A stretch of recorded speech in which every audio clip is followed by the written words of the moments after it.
Tolee, akkam jirtu nagaa fayyaa nageenya keessan eegamaa har'a duree tokkoon isinii qabadhee dhiyaadhe mata dureen har'a isiniif qabadhee dhiyaadhe illee haala barreeffama CV'ti. Egaa dhimmi kun dhimma baay'ee murteessaa ta'ee fi xiyyeeffannaa barbaaduudha. Maaliif carraa adda addaatiin CV namoota dubbisuuf carraa argadhee jira. Sana keessatti rakkoolee CV wal qabatanii uumaman hin jiru. Haala sanaatiin CV gaarii akkamitti qopheessuu dandeenya waan jedhu kana sirriitti xiyyeeffatamuu akka qabu natti mul'ata. Maaliif CV jechuun bakka nuun jirretti waa'ee keenyaa kan dubbatudha. Waan bakka nuun jirretti immoo waa'ee keenyaa dubbatu kana immoo xiyyeeffannaa guddaan qopheessuun yookaan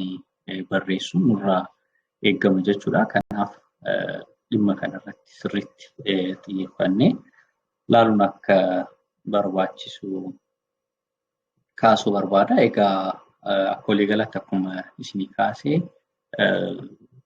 CV jechuun karaa namni tokko sadarkaa barnoota isaa fi ogummaa hojii isaa haala salphaa ta'eetiin itti ibsu jechuudha. Haala salphaa ta'eetiin ittiin ibsuudha. Gama biraatiin eenyummaa keenya karaa salphaa fi hawwataa ta'eetiin nama waa'ee keenya beekuu barbaadu sana nu bakka bu'ee kan dubbatu jechuudha. Kanaaf yeroo ammaatitti immoo namni nama qaxaru CV baay'ee salphaa ta'e haala baay'ee salphaa ta'eetiin fi hin ulfaanne namoonni akka hirmaatan yookaan immoo yaada isaanii ibsataniif carraa akka kennuuf kan taasisudha jechuudha. Haala saniin qopheessuu barbaachisaa. Kanaaf CV'n gaarii ta'e akkamiin qophaa'a?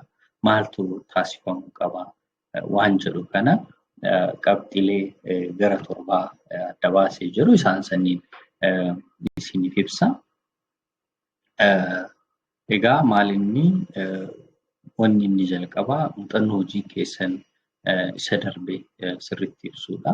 Egaa isa ibsuu kana keessatti wanti achi keessatti barreessitan muuxannoon hojiin isin qabdan sun bu'aawwan gurguddaa mana hojii turtan san keessatti isin buuftan ibsuu danda'u qabaata jechuudha. Fakkeenyaaf namni tokko fakkeenyaaf sadarkaa mana barnootaa irra barsiisaan ture. Yeroo barsiisaa turetti maaliin hojjette? Hojiiwwan ijoon yeroo sanatti mana barnoota sanaaf buuse maaliin? Mana barnootaa hoogganee jira. Yeroo mana barnootaa hoogganetti hojiin ani guddaan hojjedhe maaliin waan jedhu sana sirriitti ibsuu danda'u qabaata jechuudha.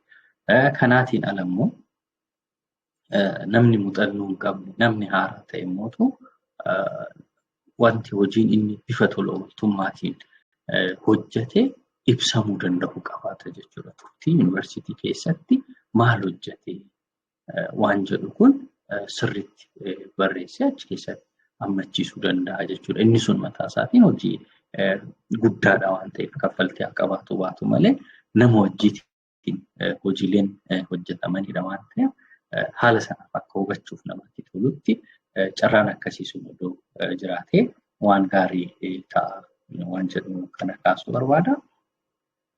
Inni lammataa CV keenya wanni inni qabachuu qabu keessaa ragaa keenya guutuu sadarkaa barnoota akkasuma leenjii keenya qabachuu danda'u qabaata. Egaa maqaa keenya hanga akaakayyutti eessatti dhalanne, bara kam dhalanne, haalli fuudhaa heerumaa keenya maal fakkaata? Wanta kanneen ifatti qabaachuutu irra jiraata jechuudha. Erga isa kana barreessinee booddee sadarkaa barnootaa keenya sadarkaa yuunivarsiitiitii sadarkaa tokkoffaatii hanga yuunivarsiitii keessaa eebbifamneetitti keessatti hammatamuu danda'u qabaata jechuudha. Egaa as keessatti yoo barreessinu maqaa mana barnootaa yookaan dhaabbata itti barannee sun hundinuu sadarkaa tokkoffaa isatti baranne, sadarkaa lammaffaa isatti baranne, yuunivarsiitii isatti baranne waan jedhu kun ifatti taa'uu danda'u. Bara kamii hanga bara kamiiti immoo iddoo sana turre waan jedhu akkasuma immoo gosa barnootaa akkamitti barannee waan jedhu kunniin sirriitti ifatti kaa'amuu qabu. Cinaa isaaniitti immoo qabxiin ittiin eebbisiifamu maal fakkaata waan jedhu sun inni illee ifatti sadarkaa tokkoffaa kutaa 8 yoo xumurru meeqa wantiin keenya kutaa 10 kan 12 xumuru meeqa yuunivarsiitii meeqan eebbifame GPA sana kaa'amuu danda'u qaba. Inni sun egaa salphaatti nama waan sana dubbisuuf waa'ee keenya himuu danda'a. Inni biroo leenjii adda addaa fudhachuu mala. Leenjiiwwan fudhannu hundasaa barreessuu qabna. Garuu kan barreessinu isaan itti sartifikeetii qabnu qofa jechuudha. Itti ragaa qabnu jechuudha. Kan ragaatti qabnu bara malee suma hundasaa hin hammachiisnu jechuudha. Kanaaf isa kan sirriitti ilaaluun nurraa eegama jechuudha. Leenjineef qofa bakka sadarkaa sartifikeetii hin qabnetti keessatti hammachiisuun nurra hin jiraatu. Inni sadaffaan haala barreeffamaa keessatti jiruutiin wal qabatee amma danda'ameen barreeffamni keessatti barreessinu suni haala salphaa ta'eetiin namaaf ifa ta'uu kan danda'u qabaata. Pilaas jechoota fi seerluga fayyadamullee sirnaan madaalaa dhiyeessuutu nurra jiraata jechuudha. Sirnaan madaalaa qopheessuutu nurra jiraata jechuudha. Isa kanarratti illee of eeggannoo guddaan taasifamuu danda'u qabaata. Sana qofa otoo hin ta'in odeeffannoon nuti barreessinu kan nuti qopheessinu illee yoo baay'ate fuula lamarra otoo darbuu baate baay'ee gaariidha. Konseptiin siivillee sana waan ta'eef maaliif namni executive COE'n yeroo dheeraa qabaatee ilaalu jechuudha. Kanaaf fuula lama otoo darbuu baatee gaarii ta'a. Haalli yeroo itti barreeffamu jechoota nama hawwatan seerluga sirriitiin barraa'ee gaarii ta'a. Kan immoo gaaffisaa namoota afaan irra jiran hiriyaa keessa wajjin waliif ilaalan sirriitti proofreading isaa hojjettanii dhiyeessuun hin eegama jechuudha. Inni afuraffaan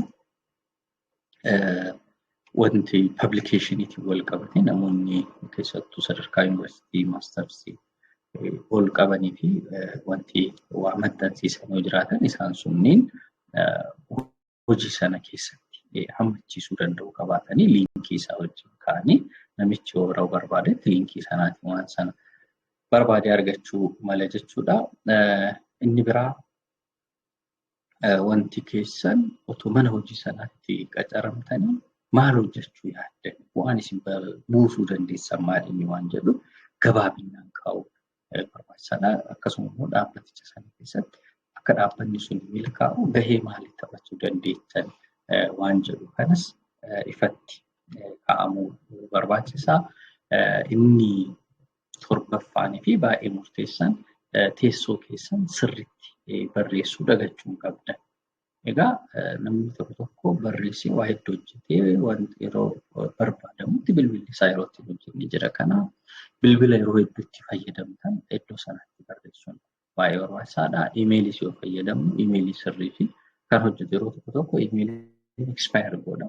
Imeelii takka banne garagallee ni ilaallu inni expire ta'a. Kanaaf yeroo barbaadnu nama ergaan hin jiru nullee argannu jechuudha. Kanaaf imeelii sirriitii fi update ta'e fayyadamuun nurraa eegama jechuudha. Gama birootiin bilbilli keenya cufaa ta'uu mala diduu danda'a.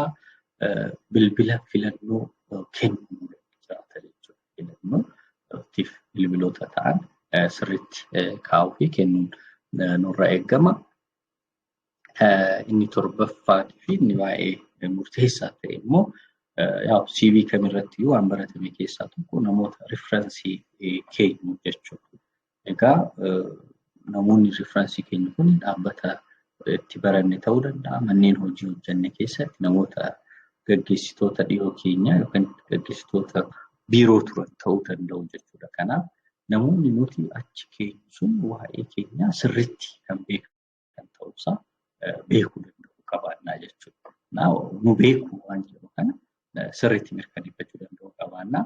Sana qofa osoo hin ta'in immoo odeeffannoo biraan gahuun nurraa eegama jechuudha. Haala kana yoo hojjenne haala kanaan yoo CV keenya qopheessine carraan nuti milkaa'uu qabnu guddaa ta'a jechuudha. Kanaaf CV yommuu qopheessinu xiyyeeffannoo guddaan qopheessuu nurraa eegama waan jedhu kana kaasuu barbaada.